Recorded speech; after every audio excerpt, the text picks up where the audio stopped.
time of their valuable Saturday. So I understand how much of effort that can be.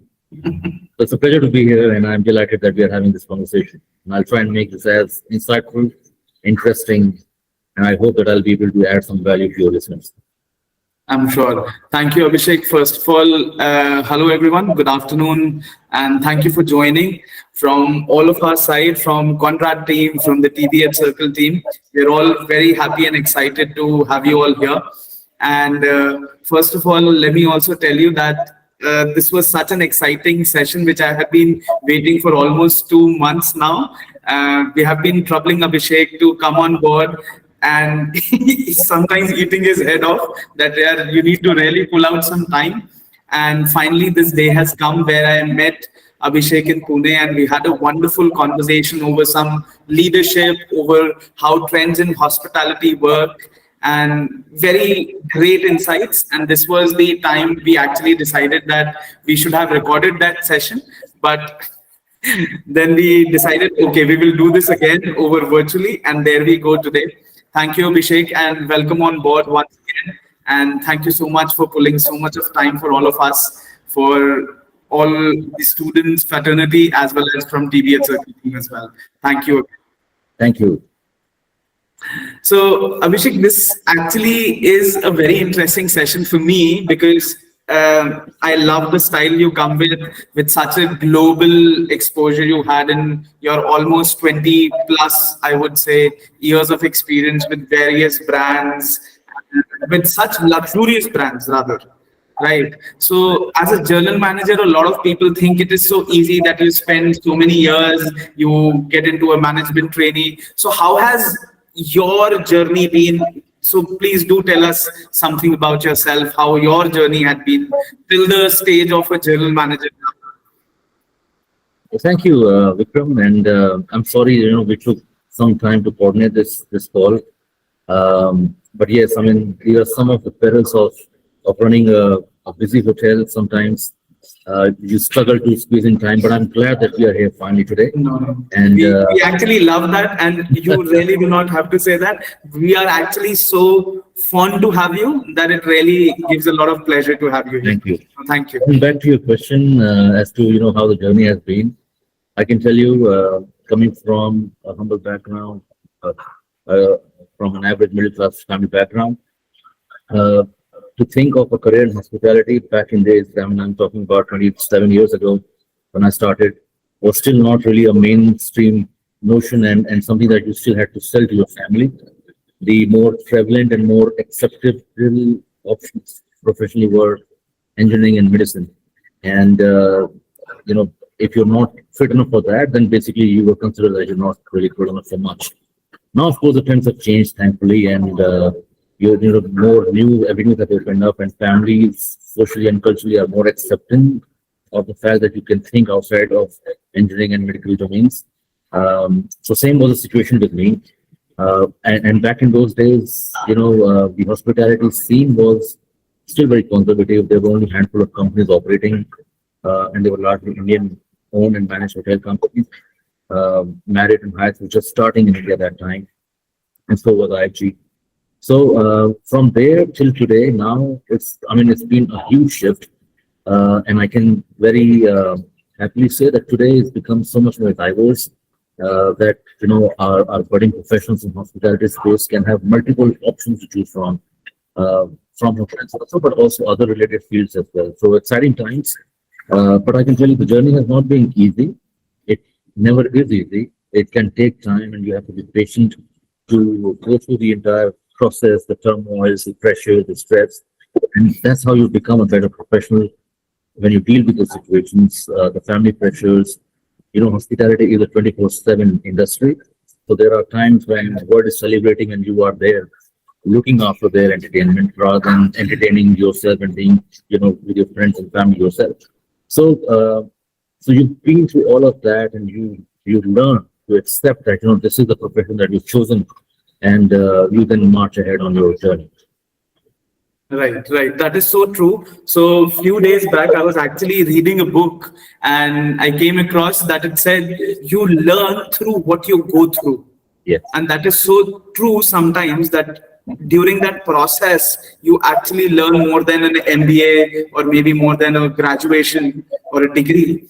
You Yeah. learn through the process and the experience. That's what Hindi में कहते हैं बाल धूप में सफेद नहीं करे. No, exactly, and that's 100% true what you mentioned, because hospitality, like a few other fields, is one such area where you can't really just learn it through books. You definitely need theoretical inputs to understand your concepts, but it's Right. largely practical, hands-on, on-the-job training that helps you become a better professional, a more experienced professional, and more mature professional. So, you're right. I mean, 90% of the learning in hospitality happens while you are on the job, which is why, I always stress to youngsters that it becomes very important for you to choose where you start your career from, what are the brands that you're working for, because every brand is different and some are predominantly more fundamentally strong and, they focus a lot on quality and training aspect. And there are a few, in fact, there are quite a few who just manage the operations on a day-to-day basis and may not be fundamentally so strong. So it's very important that you choose your organization very carefully, because what happens to you subsequently depends on that one decision. Right. I really love that part when you say that you should choose your organizations wisely when you start your career. And we have been dealing with a lot of youth, a lot of young professionals who are either budding professionals or are already in the industry right there and doing something for themselves, trying to achieve that senior management positions. And sometimes I also tell them that it is so important the right career path you choose or the right brand you choose. Maybe it is Accor, Hilton, Oberoi's, Taj, or Hyatt, anyone amongst them. But it really makes that difference. What brand do you start working with? And to my understanding, you started your career as OCLD, as a Oberoi Center of Learning and Development. So how does that feel to initiate the process with? So, every brand is phenomenal, and the names that you just mentioned, there are truly world-class brands. Right. Some of them are multinational brands, and brands like Hilton have been in this amazing business for more than a century. So, they are truly pioneers, and there's nothing that they can get wrong. They've been pioneers, they've been revolutionary in certain senses. But yes, I mean, when I started my career, Oberoi was my obvious choice. For me, that was the pinnacle of luxury and quality operations. I think I was fortunate that I got a break with them, because in the year 2000, it was not so easy. There were limited properties Right. and options were limited. But I think I was blessed, and I got a break at the Oberoi hotels, and I think the 10 years that I spent there laid the foundation of a strong career. I also qualified for the Oberoi Center of Learning and Development for the management training program. Graduated with a distinction, and those 2 years added such phenomenal value.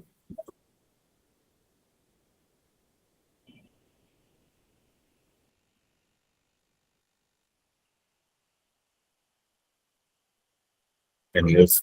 I am equally blessed because, subsequently the organizations and the kind of roles that I got with, maybe with the Leela Hotels or with the Marriott or with the Hyatt and Hilton now, they've all been very unique. And I think somebody watching over me, that I get these opportunities and remarkable properties to manage, phenomenal teams to be a part of. So, you make your efforts, you try and grab right opportunities, but what happens subsequently is all your efforts and how you bond with your team members and your colleagues. Ultimately, that defines the success. Right. I'm sure during that so much of lifespan and experience through different brands, you have seen that, and you have, I'm sure, because you were yourself a management trainee there, right there. So you understand what are the hardships and what are the kind of, when a young guy graduating out of college enters into a hospitality industry and wants to carve that career path for him or herself in that aggressive world where there is so much to learn, there is so much to go. And certainly as hoteliers, one of the major challenge which I understand and I know for myself, that is long working durations, long hours, and still being that presentable and upkeep person. Also, ensuring that team is taken care of. So, what were the initial hardships as a fresher, or let me say, as a new guy entering, you might have faced, and how did you actually coped up with all those things around? No, it's a very interesting question that you asked, Vikram. And I tell you, 27 years ago when I started my journey, and today, the world has changed. Right. I'm talking about 1997, 98. There were no mobiles. There was definitely no Instagram and Facebook. So none of those distractions were there. We had lesser connectivity. But what that meant was that we had more time to focus on what we had in front of us. Today, unfortunately, while there's so much information at your disposal through social media and internet, it also has become a major distraction. And Right. that's where I think a lot of self-control and self-discipline comes in. So that, while you use the World Wide Web constructively and productively to gain information, you also filter out all the distracting elements. And you remain committed to the main cause. As a student, I think it's important for you to learn. When I was in Keaton College, the discipline was fundamental. And, whether it was attendance, whether it was a grooming, uniform, whether it was abiding to the timelines, etc., those things mattered a lot. Today, Mhm. it has kind of become an accepted norm that you have the discretion to choose whether you want to attend a class or not. That was not the case during my time, at least, and definitely during my predecessor. So that kind of gave us very clear thought process. Right. When we started, for Right. example, when I went to the hotel for the first time as an industrial train, this was insane amount of working hours. We started at 6:30 in the morning, and post lunch there could be some sort of breathing space. You could sit and give yourself a bit of rest, but you're back in the restaurant and other areas for your dinner operations or evening rush. So by the time you actually finish wiping all your cutlery, cooking, setting the restaurant for breakfast, it was 2 in the morning. You're heading back home. There was no Uber or Ola that time. So you're basically either walking back or you're on your bicycle with your friends, sharing accommodation, crashing in, catching your 4 or 5 hours of sleep, and then you're back for breakfast operations. It was tiring, exhausting. At times you'd wonder, did I make the right career choice? But when you have supportive seniors, managers, mentors who guide you and Mm. kind of nurture you through that initial phase, which might seem like a torture, you come out stronger.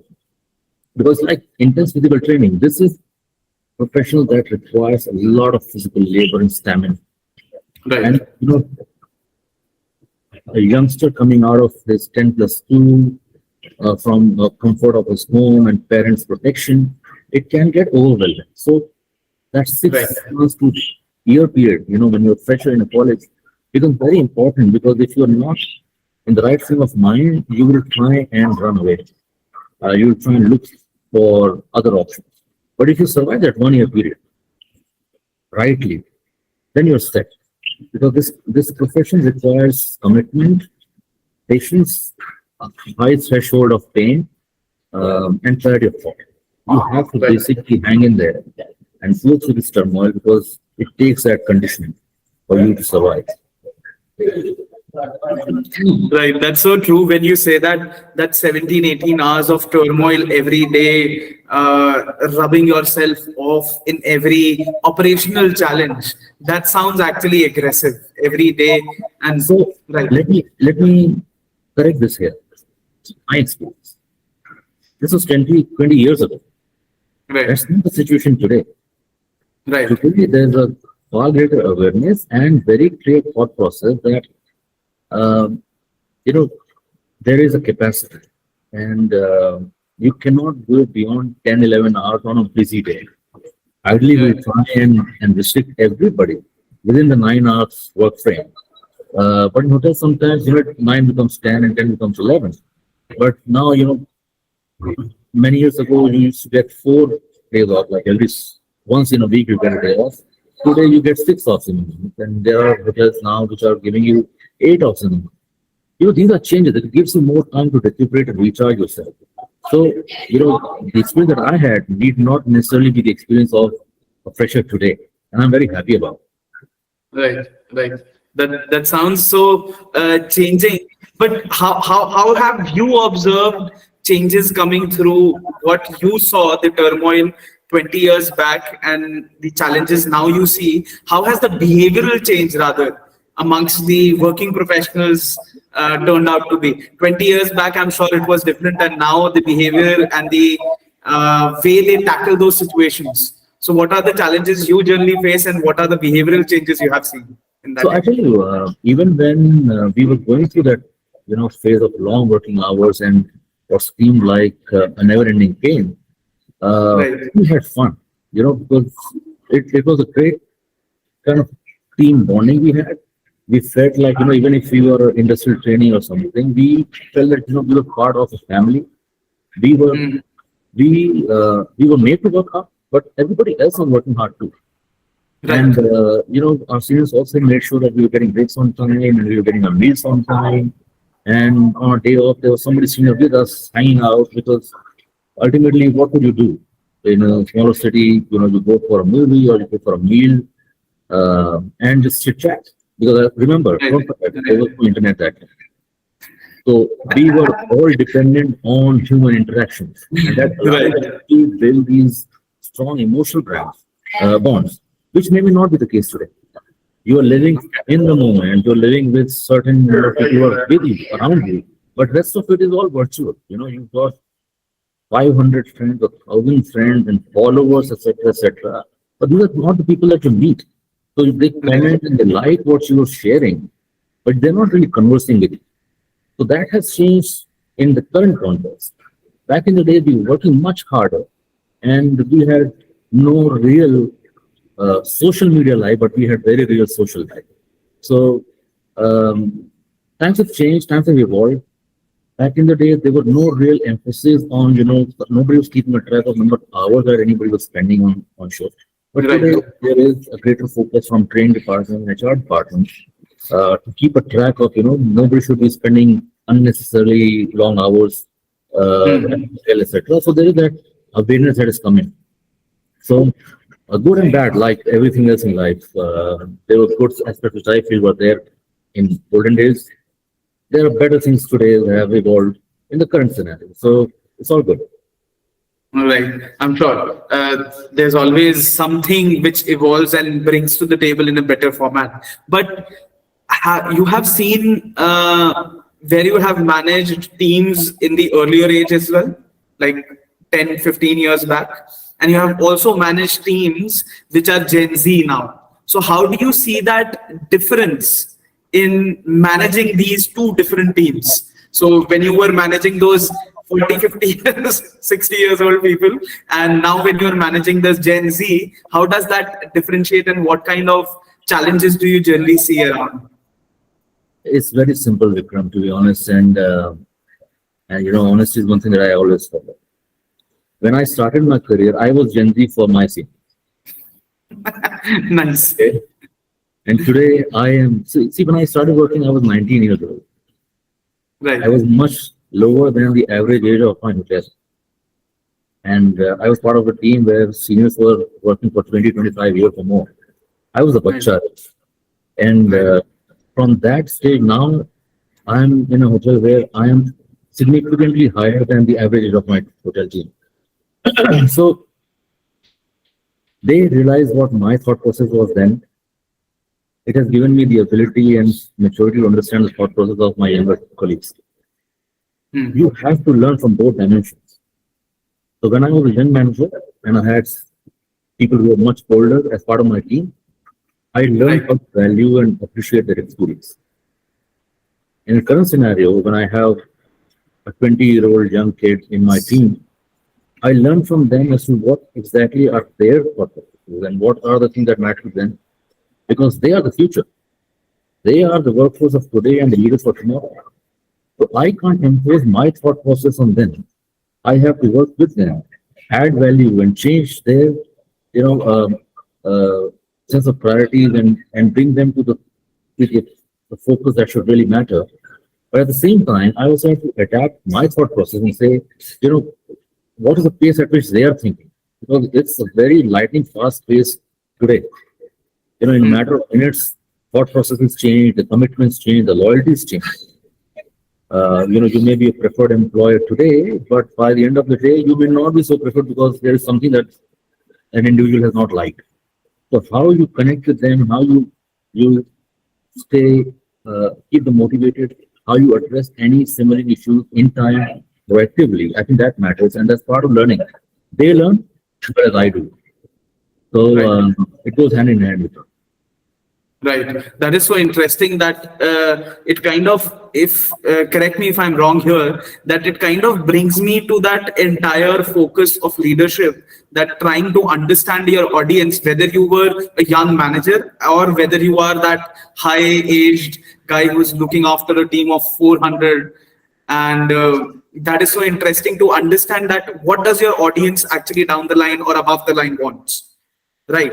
I work with a simple belief that anybody who's choosing to be part of my team Right. has done his or her due diligence and he is now mentally coming on board. Right? Nobody's coming here just to try. And it becomes my responsibility then to justify that decisions that have been made to join my team was a correction.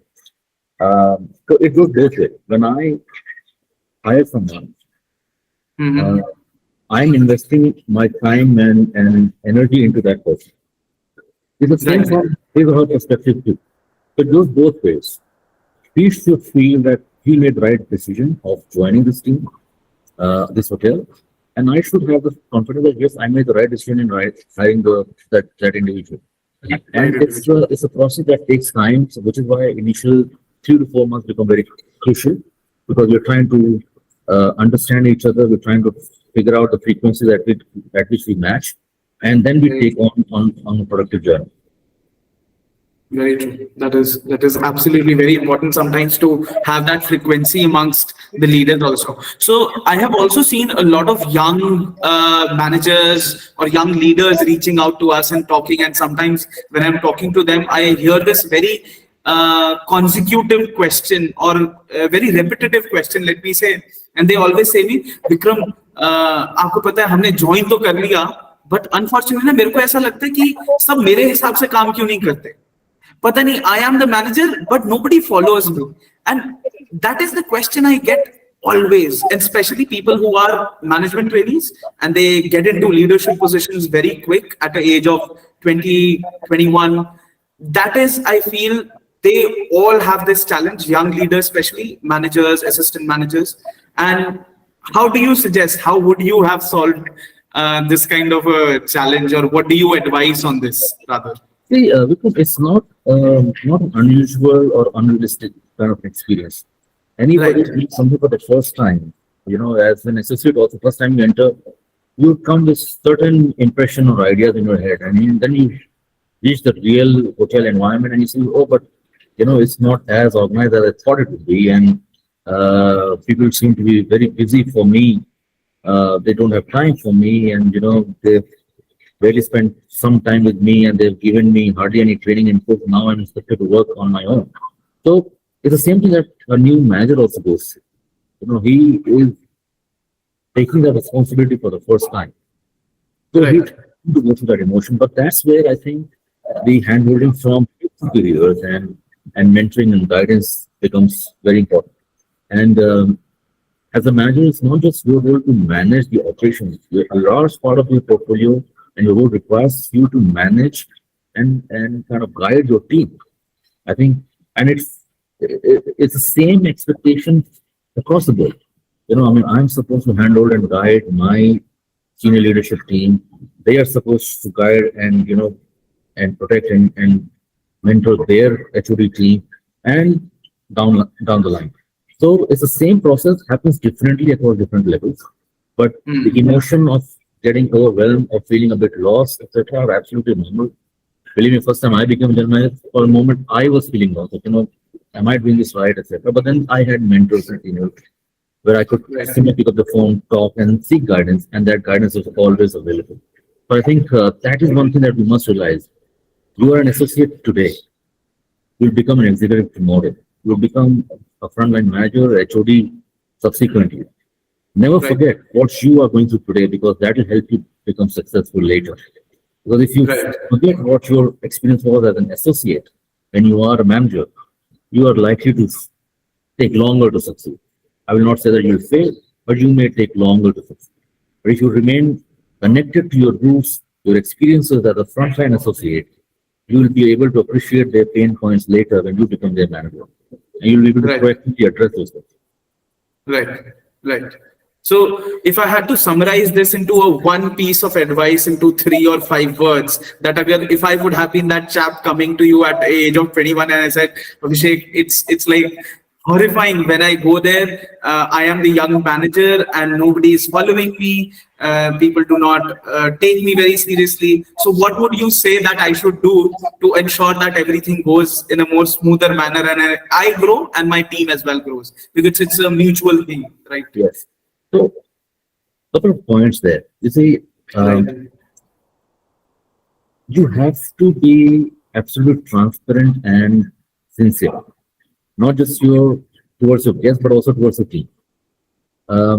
If there is any hint of pretentiousness coming in, or they feel that you're not being genuine with them, you will not be able to connect with them. However, on the other hand, if you are absolutely see through with your team, they feel that he's one of us. He's leading us because of his experience and knowledge, but otherwise he's just like us. You will have far greater chances of success. Number two, never forget where you come from. The humility and the realization that you have been through that struggle. You've been through where your team currently is, and you can understand their pressures and concerns. You'll be able to address them and guide them better. Number three, don't think that you have all the answers. Don't think that you know it all. You don't. Nobody can say that. Even CEO of a company may not have all the answers, which is why he has a team of senior colleagues with him to advise on certain issues. So it's absolutely normal and logical to seek help from your seniors. To be honest, I tell you, there's absolutely no harm in seeking help from your colleagues and subordinates also, because everybody comes with certain expertise. So, right, as they say, age-old saying, learning is a lifelong process. Never be afraid of asking questions. Never be scared of asking for help. Then you'll see your life will become easier and simpler. And all your obstacles, pressures, turmoils, you can surmount all of them. right. With age, I see that maturity so lining in, and I can really feel that factor. But I believe when you are below the age line of 30, then you have that alter ego somewhere, or that super ego inside you, that now I am the boss, right? And that is the time you start not realizing what we are actually talking about, these 3 points. Then you're all wishy-washy and you are going here like a headless chicken and thinking in that super ego format, that why is this not thing working out for me? Why this should be me going back to my associates or my team? Why should they not come to me or reach out to me? And that, I feel, is such an alter ego at times. So how do you actually handle that? What do you think? So no, it's very simple. And which is why to my young managers, I always say that, listen, the day you feel that now you arrived, actually you will have a problem. And this is a process, as I said, when you are at a certain age, you think certain in a certain manner. First time you become manager, you may think that you've conquered the world, but that's not true. First time when you become a general manager, you may feel elated, which is absolutely fine because it is a major milestone. But if you think that now there's nothing left for you to learn, believe me, that's a misconception. So it's about how you've been trained, how you've been groomed. I think I was fortunate enough that through intense discipline, family upbringing, and the kind of seniors I had, I have remained grounded. So Right. with each elevation, I knew the burden of responsibility was only increasing. There was never a sense of entitlement because that distracts you. And if you lose sight that you are part of a team, you are never an individual performer. You cannot be, because hotels Right. are only successful depending on the team it has operating there. And if you're not part of the team, if you're not leading them by example, if you're not showing them the right path, believe me, you and your team will not succeed. You have to try and become a role model for a youngster in your team. And I take immense pride in the fact that over the course of my 20 plus years of journey, a lot of people have come back to me saying that, we try and imbibe the quality that we see in you, etc. And that has been very gratifying. You lead by example.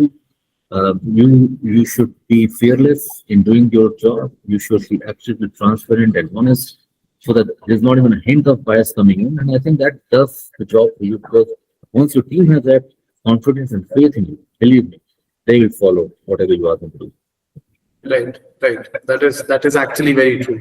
Uh, During this time, I think a lot of people just think that a general manager is supposed to do finance, meet stakeholders, and take care of team and guests. What do you think the exterior world actually needs to know? What the challenges of a general manager would be? And what all things is he responsible for? I know that is very clear that he is responsible for anything and everything, but what would that be specifics you would say that he goes through, and you have seen that in your real time? So I tell you, and I can tell you with experience, this is a very lonely job. Um, you're part of the team, you're leading the team, but there are times when you feel all alone, because certain things that you have to decide, because when you are having that long-term vision about your hotel or any business, it's your thought process. You are thinking about it. Then you start involving your senior colleagues, etc., and then you work on the implementation plan. But by and large, you are a one-man show. You, at the end of the day, you are not aligned with any individual team or any individual member of the team, because you have to be neutral. It's one entire family that you have to be equally connected with. And while they may have their own expectations, etc., you have one same expectation across the board. So at the end of the day, while everybody is part of your team, there's not one person who is directly, who's closer to you than anybody else. So you Right. can't have that extra proximity given to anyone Right. to be absolutely fair and transparent. So when you sit back and say, there are times when you're having a meal alone.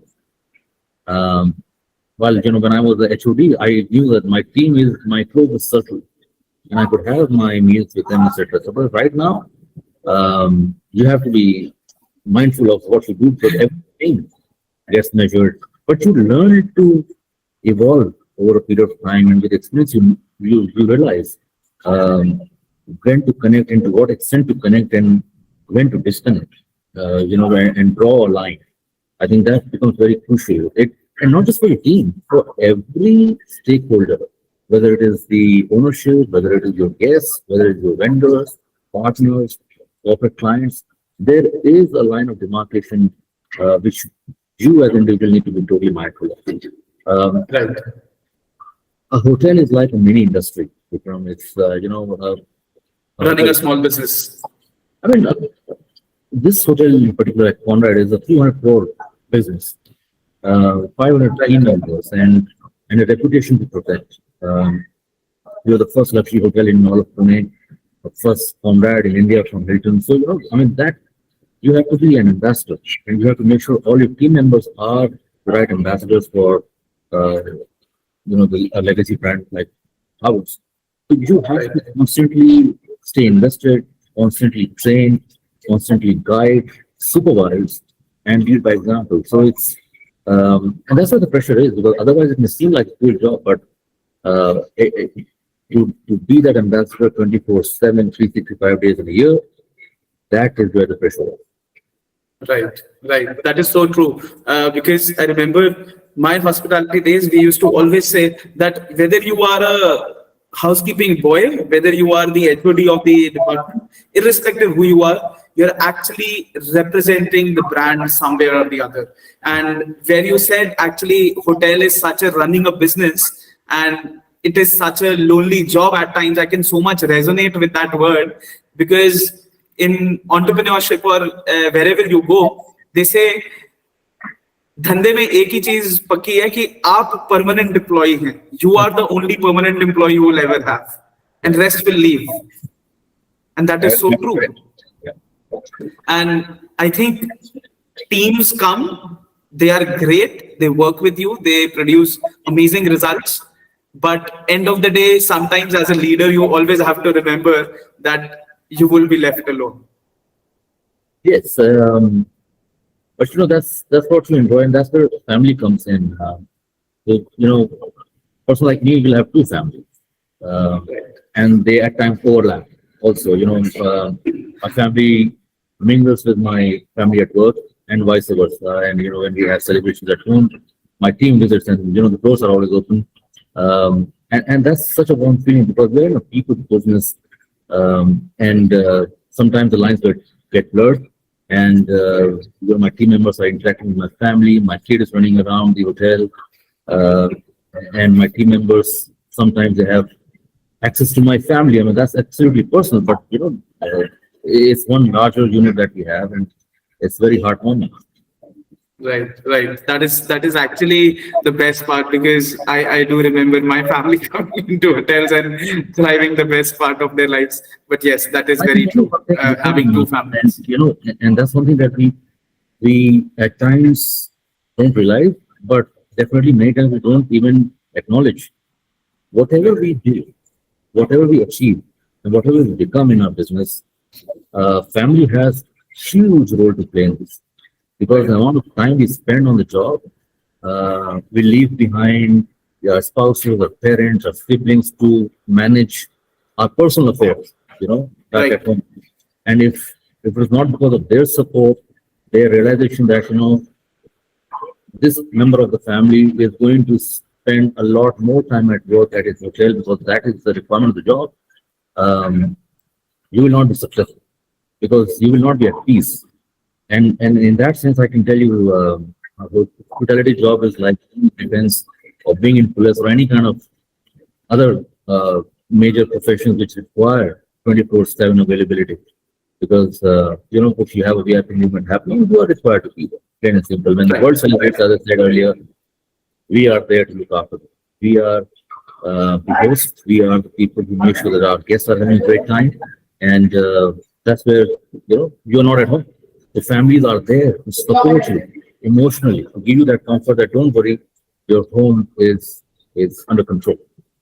So this is actually not the right question. I never had it on my list, but I don't know. I still feel like asking you this. So if you had to give somebody one piece of relationship advice, what would that be? You see, again, for me, it's like you have to be able to strike a balance. You have to be absolutely transparent.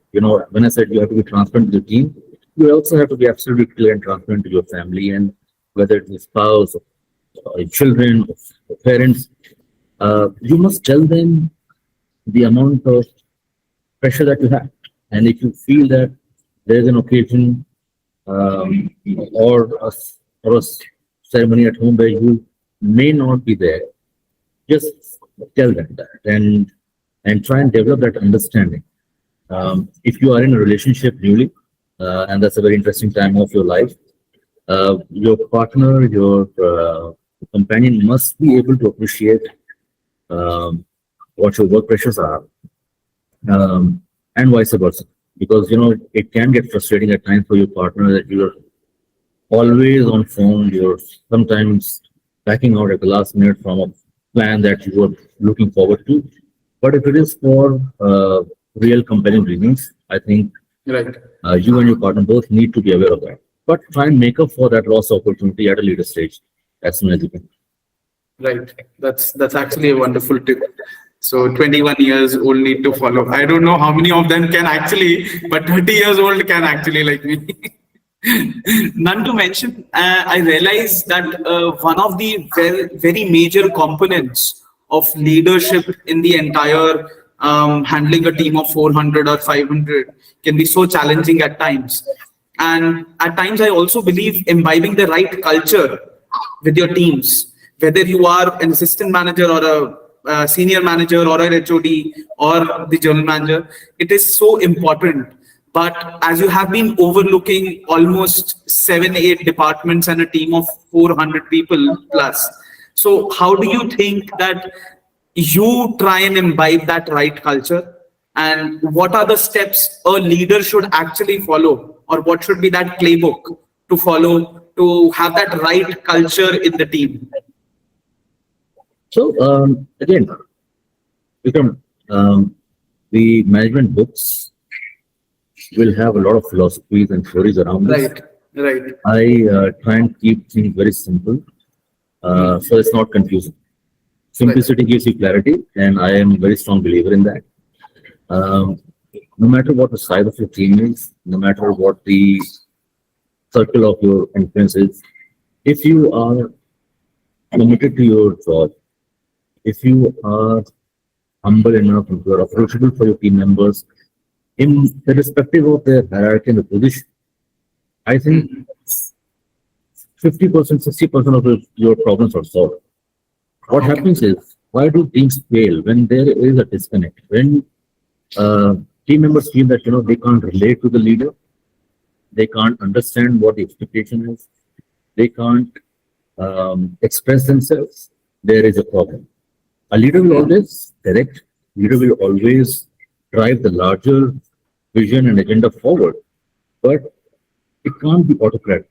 It will have to be participative in nature so that everybody feels a part of it. So I spend, for example, a lot of time in consultation. For every significant decision, I try and involve my colleagues. There are predetermined regular forums to have dialogue and interaction with larger audience. I directly connect with my freshers in the team, etc., because it's very important. At no point of time should there be a feeling that, oh, my general manager or my HOD are beyond my reach, because you are not.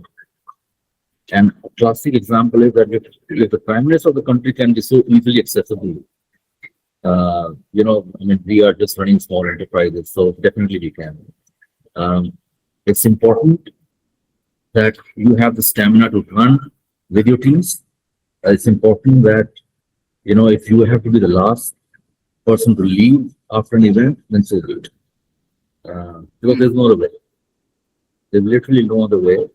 No amount of automation, believe me, can take away the sheer presence of leadership when it is required. Right. So if you had to give an example or maybe a worst case scenario where you had seen bad leadership happening at workplace, I do not want you to point out to someone, but maybe an example or a situation which you saw in your life where actually you could say, oh, this is bad leadership. This should never happen, and this would evoke bad culture at the organization.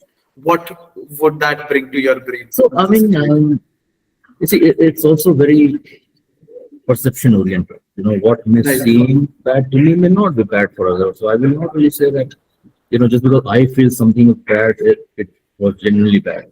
But yes, I can give you a few broader strokes as to what I feel could be not the right way of leading the team. One is that if you are ultra casual with your team, we should not forget that in hospitality there has to be a fair amount of professionalism, which must always be maintained.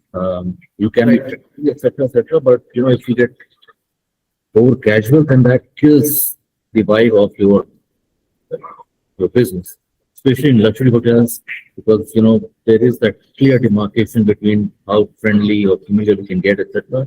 One must not forget that. Number two, I think if the language which is used is not respectable, if you feel that you have the freedom to get loud and abusive with your team members, I think it's the worst thing that you can do, because professionally it's suicide.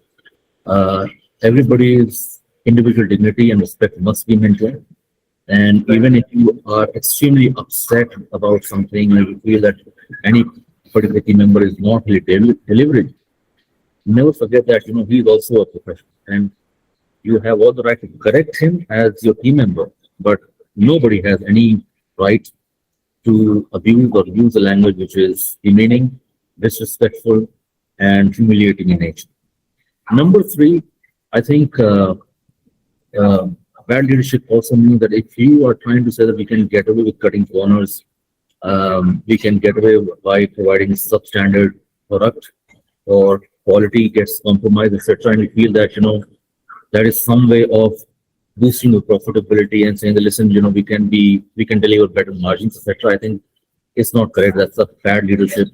Um, Quality is paramount, and I think if you can uphold the quality parameters, your team will ultimately respect that because to cut corners is the simplest thing to do. You can simply say, "Oh, but uh, no guest will come to know uh, how does it even matter, etc., etc." We can save some money here and go for a product or a raw material which is even slightly substandard. Believe me, that's the beginning of your downfall.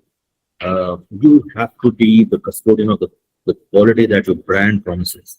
And that's where it starts. The leadership starts from there.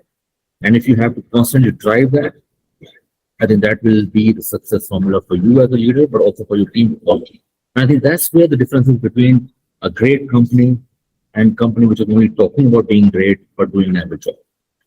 Correct. Right. Because we generally focus on what to do, but we generally miss on the part what not to do, driving the bad culture around us. And Again, brings me back to the same point, Vikram. If you are right, confused with the jargons and the various management philosophies and what's up forwards, etc., believe me, you will lose sight. Business right, is simple, right, you know, and that's why a lot of smaller businesses, family-run businesses are hugely successful because fundamentally they're true, very clear. They don't try true. and achieve 100 things; they try and achieve 10 things, but they achieve those 10 things 100%. Right, very true. Like for example, IKEA. I really love the concept how the company has been evolving and growing. And if you see, I love one thing I really appreciate in Oberoi hotels that they are family of hoteliers, grandfather, then the forefathers, then the sons. They're all into hospitality.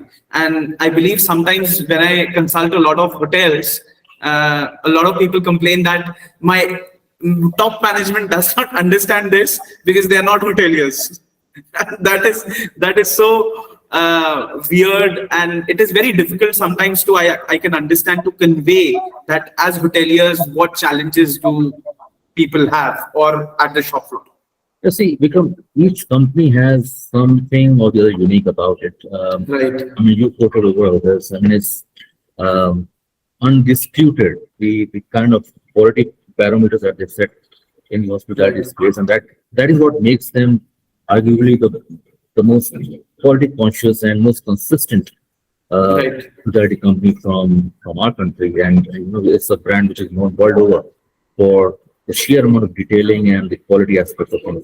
Leela, for example, is another remarkable organization, and it's a small company, but the kind of properties they have, the sheer feelings that a Leela hotel can convey to you is superlative, and the way they run their business, the kind of expansion they do, and the way they design services for their guests is second to none.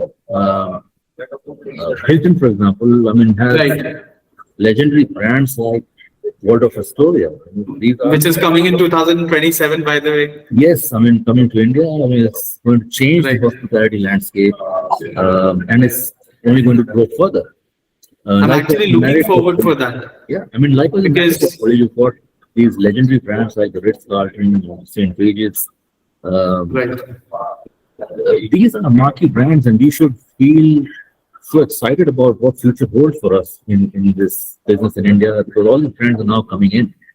Some are already right. present. Their presence is only going to grow more in the country. So exciting times ahead, and I would urge all our young audience here and budding professionals to hang in there. Just Right. uh, be tenacious enough to go through that process, believe in your future, but don't forget, ultimately, you're responsible for your growth as a professional. So don't think somebody's going to present it to you on platter. You are in a race, you are competing with your batchmates, classmates every single day. and only the better ones will get better opportunities. So Right. in rise and shine is entirely in your hands. People like us, brands like Hilton, Oberoi, Leela, Marriott, Hyatt, we're all there to provide you that platform. But ultimately, it's up to you how hungry you are to grab that opportunity. Right, right. I really love how a lot of people whom I have met, a lot of students when I go and meet, and a lot of them have done internships while you have been the general manager at the hotel, and they appreciate so much that the culture, what my seniors saw, and when Abhishek came in, and how it evolved at Conrad has drastically changed. Right there, when we were talking about how the stipend, you remember, changed when you came in, and that was such a, I think, a good initiative while we were talking about that. And I think that what good leaders do when they come in. Well, thank you so much. I'm happy that uh, our future colleagues are feeling valued and they feel that I could make an impression or Conrad could add some value and they enjoyed their tenure here. I can only say that please stay focused and we'll be more than delighted if you choose us when you embark on your career journey formally at the end of your professional course. We are responsible for your growth, we are responsible for your training and upskilling, and there is no dilution in that focus and commitment. But again, we can provide you the tools. It's up to you to challenge us and extract more from us. And that's what we enjoy. We thrive in that environment. Very true. Just to end this session, because I know we have taken a lot of time from you, so I will ask you actually, which we generally ask to all our guests who are on the podcast every time. So one question remains: what would be that best career advice you ever got? And if you had to caption it in 3 to 5 words, what that best career advice would be? What you got? So I tell you, and this came from one of my seniors. In fact, I can't even call him a senior. I mean, he is a pioneer in the business. Right. And without quoting him, I can tell you that he said, just declutter your mind, stick to the fundamentals. And the fundamentals of hospitality are very simple. It's about keeping your guests at number one priority. Okay? Today we call it people first, and that means not just guests but also your colleagues. And I'm a big ambassador for that philosophy. But don't compromise on anything. Nothing else matters more than your guests and your colleagues. You come last. Okay, and that's how I've been trained, and I keep that as a very strong philosophy in life because if you're not emotionally, physically available for your team and your business and your guests 24/7, believe me, you'll be distracted. And I go with a very simple one-line phrase that simplicity has got nothing to do with exclusivity. You can remain simple and yet be exclusive. So keep your mind clutter-free. Be available for your team members. Be available for your guests.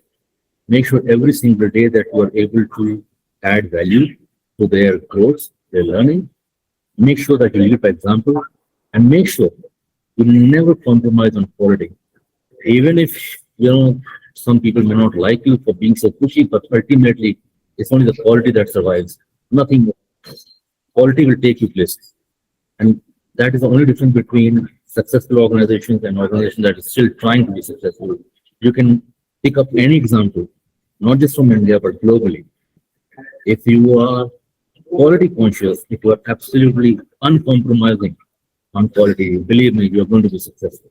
Whether it is Mandarin Oriental, whether it's Peninsula, whether it's Four Seasons, whether it's very own Oberoi and Leela hotels, they are successful because of the uncompromising attitude that they have towards training and quality. Nothing else. That is such a nice advice, actually. Okay. The second question, actually, last. I promise. If you had to pick up 3 ingredients, because I believe most of them, while you are doing sales, while you are training someone, there are standard recipe to things. So if you had to pick up 3 ingredients, and not as in vegetables, but three ingredients to making a good leader, what would those three ingredients be? You would say a good leader or a future leader should have in him, or start imbibing it. Sure. So I think sincerity, and because sincerity is something that you cannot create. It's not a facade that you can put in front of you. Sincerity is an intrinsic part of your character, and it shows. Even in the most difficult times, if you're trying sincerely, your team will see that. And that is what people appreciate. Results are secondary. It's the sincerity of the effort that matters a lot. And you may not succeed the first time over, but over a period of time, you know how to blend your sincerity with the intensity of your hard work, and your results will start showing. So sincerity for me is extremely important. Humility is the second aspect. Um, as I said earlier, if you feel that you've achieved everything that you could probably, and there's nothing left for you to learn and imbibe further, believe me, that is the start of your downfall. And sometimes you do see that attitude around where people feel that, but now why should I consult? Oh, but I don't need to ask anymore because I've seen it, I've done it last year or the year before, or 10 years ago, so nobody knows that better than me. I honestly feel that it's not right. The third quality is the approachability. The fact that you are available, approachable for your team is extremely important as a leader, because if you feel that there is a level difference or you are at a different lane altogether from your team, believe me, that sentiment will seep through and will create a disconnect which will become very strong in nature, and your team's potential will not be achieved. You may still achieve some of your results, etc., but long-term achievement will be compromised, and I think you will never be able to fulfill your true potential. If you are a connected, cohesive team, and where your team members feel that they can approach you, talk to you, express themselves freely, believe me, your own sense of achievement, your own self of gratification will be far greater than otherwise. Interesting. If I don't trouble you, actually, we would love to open the session for just next 2 minutes. If somebody has a question, they are more than happy and welcome to ask. Most welcome. Right. So, guys, if you have questions, you can raise your hands. We'll be very happy to take your questions up. Okay, so we have Niharika here. Hello, Niharika. All right. Sir, for someone who has completed her internship from Pune itself, I observed that Conrad, Pune had like a good hold over the market over there. And I just want to ask, how is it doing things differently so that, to capture that market compared to the other hotels? Sure. So, Niharika, again, the effort is always we'll offer the best that we can in the market with the resources that we have at hand. Believe me, we are not always tracking our competition because they're all phenomenal hotels themselves, and they are doing some remarkable stuff. But we try and stay ahead of the curve, and we try and keep our whether it is rooms offerings or our wellness offerings or our F&B offerings really cutting edge. For example, I'll give you a very recent example. This last month, we brought in the world's only Michelin star vegetarian restaurant, okay, from Dubai to do a pop-up event at Conrad. Now, the response that we got was beyond our own expectations, because we had so many queries coming in. There's so many of us guests who just wanted to experience that.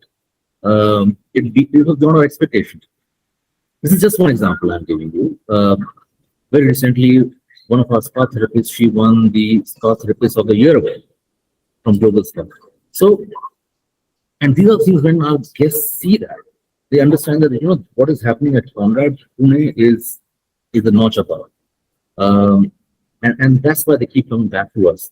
What is also helpful to us is that we have a team which is available for our guests. At any point of time and any time of the day, any day of the week, you're just a call away from it. And a lot of our guests have direct numbers of our restaurant managers and spa director and hotel managers, etc. So it becomes very um, relatable for our guests, our supporters, and our patrons to do business with Conrad, and they feel absolutely at home. Obviously, the product is remarkable, so it's very opulent and it's so beautiful to come in and experience services at the Conrad that our guests keep coming back to us, and we love them for that. I hope that answers the question, yeah. Yes, sir, it does. Thank you. Most welcome. Okay, one last question. So we have Sanket here who has a question to ask. Sanket? Good morning, sir. Good morning, Abhishek sir. Good morning, Vikram sir. Hi. Actually, good afternoon. Sir, I would like to know what are the upcoming hospitality trends are coming up, and what you are personally implementing in your hotel, like technological things are in coming up in the trend nowadays. So I want to know about that, sir. Sure. Good question, Sanket. Thank See, you, sir. Conrad, when it was opened 6, 7 years ago, we were already ahead of the curve in India, and because this was the first Conrad, so we really had to be the trendsetters, and something that we are very clear about. So we had implemented technology to a large extent, something that was not so common in Indian hotels as it is. So whether it is motion sensor lighting in all our rooms and public areas, touch panel controls, automated, the curtain operations, our in-house bottling plant, which is still not very common in many hotels in the country. So these were the things that we did right from the beginning, and that keeps us ahead of the curve from our competition, but also um, keeps us committed to the larger cause of sustainable hospitality and luxury. We have recently introduced a fleet of EV vehicles for our guests, and that's another step in the direction of being a pioneer in this segment, but also playing a part towards responsible tourism and in line with the guidelines and expectations of the Ministry of Tourism. So these are a few things that we keep doing on a day-to-day basis, whether it is our wellness and spa programming, or whether it is our offerings in the food and beverage space. There's something or the other always evolving, and that keeps our guests and supporters interested in what Conrad has to offer around the year. Thank you, sir. I have a last question. Like, can technology and AI replace human in future? What is your opinion on that? See, technology is here to stay. The influence of technology is only going to increase, and I think that's a good thing because now we have tools available to analyze trends and data much faster. And just by a click of a button, you can see how your business is performing, what your guests are saying, what is the overall sentiment about your services and product, and what is happening in the hospitality space overall. And on the basis of those, you can make some quick decisions, um, make some refinements in your services and product, many changes which can be much faster now. So technology it's phenomenal, it's a blessing, but yes, it has to be used judiciously, and I don't think um, technology can replace human intervention and interaction because without human interaction, I don't think our business will make any sense. So if somebody suggests that it's going to take away all the jobs, etc., believe me, that's not going to happen. It will not happen, and at least this generation of hoteliers will not allow that to happen because if it's not human interaction, there's nothing left. There's no warmth that technology can bring it. It has to be used productively.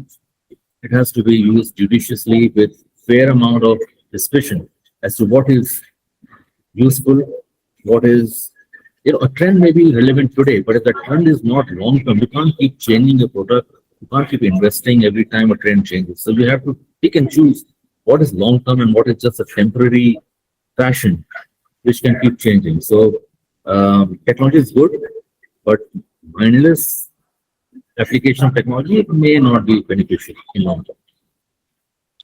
Thank you so much, sir. And AI, to answer your question, Believe me, it itself says it's artificial. So, I think the real intelligence is always going to matter more than artificial intelligence. And I think on the basis of your artificial intelligence and various tools, whether it's Chat GPT or something else, you should never dilute your own intelligence. You should never doubt your own intrinsic business acumen, your own gut feel, because believe me, that is real. Everything else is programmed. It is supposed to be based on certain data that gets fed in. So trust your instinct, trust your own business acumen and understand. Got it, sir. Thank you. Thanks. Okay, so just one last question. I think we have from Rishabh for quite a long time, and then we are sorry, ladies and gentlemen, we'll have to end this up. But for sure, what you can do is you can send us your DMs. You can send us your DMs over Instagram, LinkedIn. You can connect with Abhishek over LinkedIn. That is the best way nowadays.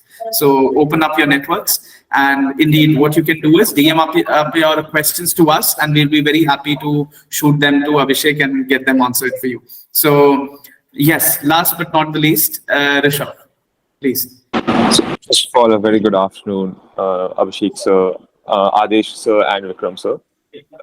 Thank you for coming along in the platform and sharing your experience with us. So it's just a follow-up question from what Niharika and Sanket asked. You mentioned on staying ahead of the curve. Now, what are the things that we should take into consideration to stay ahead of the curve and capitalize on the opportunity more? Great. So a couple of things, Rishabh, it's a very intelligent question that you asked. To stay ahead of the curve is like an everyday process. You can't just suddenly decide, okay, next month we'll start working on staying ahead of the curve. So it's not a periodical exercise, it's a daily way of life, I would say. And how you can achieve that is, number one, listen to what your guests are saying. Listen also to what your team members are saying, because they will tell you exactly how your guests are reacting to it. You have to understand their knowledge, their experience, and their own business ethic. If they feel that, it's a nice idea, but it's not 100% convincing, maybe it has value. You must spend more time and develop that concept more. Secondly, stay up to date with what is happening in the hospitality world around you and your immediate market, but also nationally and globally. Because the more you read, the more more information that you can gather, it'll open your thought process. It will open your mind to, Yes. Maybe you can think that my business is doing well, and I'm meeting all my targets, etc. But if you read and learn of something happening in, let's say, in Europe or North America or in UAE, etc., in those details, you will see that, okay, maybe that's a better way of doing something and can make your operation more efficient. It can ultimately result in better guest experiences, and finally in better profitability and also better reputation. So it's a win-win, and that's how you stay ahead of the curve, because somebody, if not you, will be doing the same thing.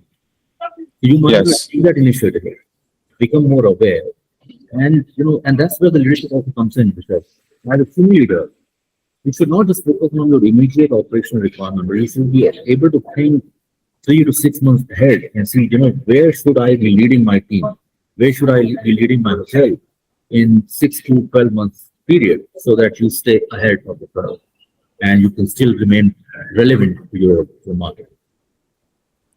Thank you so much, sir. And so just to add something, I couldn't agree more to what you just said about AI and technology. Even I feel the human touch brings across the warmth, which is the heart of hospitality.